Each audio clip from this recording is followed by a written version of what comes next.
Good morning, good morning, good morning. Forgive me for being a little hoarse. I was at a wedding last night, hyped up. So I was yelling and all that good stuff. But I wanted to talk to you all today about other areas being impacted. So sometimes something is not going right in one area of our life, and we believe that that's just compartmentalized. That has nothing to do with the other areas, but that's not true because of the subconscious. And nowadays it's more so referred to like energy, but it's actually the subconscious, because you know you're settling for less, you know you're not happy, you know you're not making good decisions, you know that you're not fulfilled in a certain area of life. Could be on your job, could be in your romantic relationships, it could be in platonic relationships, it could be with friends and family. And do you think that because it's not super obvious that you're struggling in that area, that it's not, well, you think that because you don't see the remnants of that one area sprinkled over the other areas, that one thing has nothing to do with the other. So for example, if you date somebody because you think they're cool, they're funny, but when it comes to all of that real compatibility, you know, beyond the chemistry is the I like being around you, I want to sleep with you, you know, I enjoy spending time with you, you're fun, you know, that's why you're dating them. But then when it comes to long-term compatibility, y'all don't have the same views on life. You don't have the same level of ambition. You don't have the same priorities. You don't have the same moral code. You don't even have the same lifestyle or want the same things out of life. You're trying to work on your doctorate and they're telling you that education is pointless. You know, just we're not on the same page. Our goals are not aligned.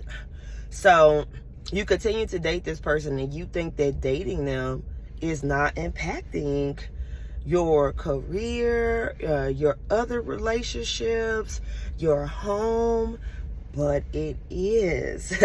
Because if they have limiting beliefs and you are sitting underneath this person, still sharing your body with them, your time with them, your emotions with them, their views and the lack of support for your goals is going to impact you reaching those goals. You see what I'm saying? So you may still sign up for classes, but your drive and your commitment and your determination and the joy that you would usually feel accomplishing those goals and sharing those wins with your partner, that part is missing.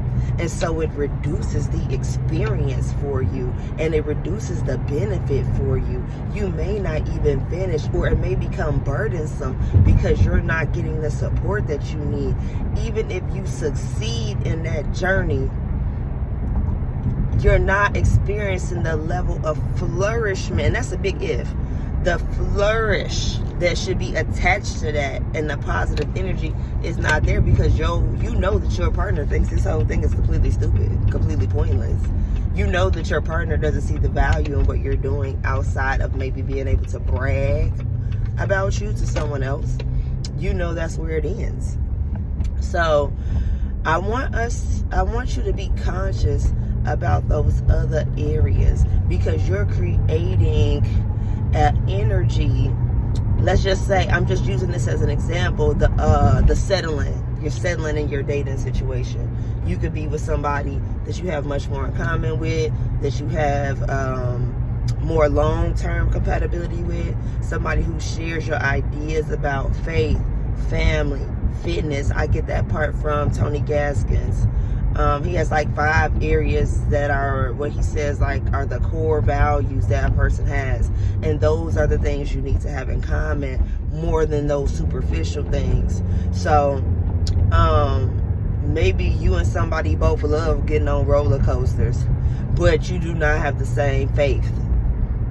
So the roller coaster thing doesn't matter, because the right partner will either get on with you to support you or wave at you and give you the thumbs up. So that's not as important as making sure that you both care about financial stability, or making sure that you both care about health and fitness in the same manner, or that you both, you know, have a shared belief on not just is family important, but what does that look like? How involved should our family be in our lives? How much time should we be spending with them? What type of boundaries do you have set up around your family? You know, so I used to think that it was just like, I think family is important, you think family is important, but that can look totally different. Important to two different people. Because I have thought that that was an area that someone and I shared, and their family did not respect boundaries. They were incredibly invasive, and I was like, oh no, this is not what I meant at all. So I just want to encourage people today to think of your life as a whole, because you are a whole human being. So if you are settling for less in any particular area, if you have a job you don't like, let's say you love your spouse, y'all on great terms, you take pride in that. Like my marriage is solid and been solid for 10 years. That's dope. But that is not gonna compensate for the fact that you get up every day and you miserable at work. It's going to spill over into that marriage. We cannot compartmentalize. Every example that I've ever seen a person compartmentalize it in their life, there was something toxic in one of those areas, and that's why you felt the need to make the compartments, because there's an area you're trying to section off from the rest. Why do that when you can make that area whole, and so that every area is informing the other area? So now that you enforce those boundaries in your dating situation, now you're enforcing those boundaries at work. Now you're enforcing those boundaries with your family. Now you're enforcing those boundaries because you stood up for yourself in one area of life. Now you've built that skill and that muscle where you're doing that in all areas of life. I meet my best friend at the track to walk. We're trying to stay committed. I see that she got here just before me. I'm trying to be her here. I never get here first. But anyway, that was all I had for you all today. I'm trying to get some more content up, but it's just in my nature not to just post any old bullshit that pops into my mind. It needs to be meaningful. It needs to be impactful. It needs to be something that it needs to be something that was revelatory or an epiphany for me, something I think is worth sharing. So I have a goal of getting 30 videos up before I ever share my link. That's going to take longer than I thought based on the space between these videos, but it's still going to happen. Mentoring matters. Have a great day.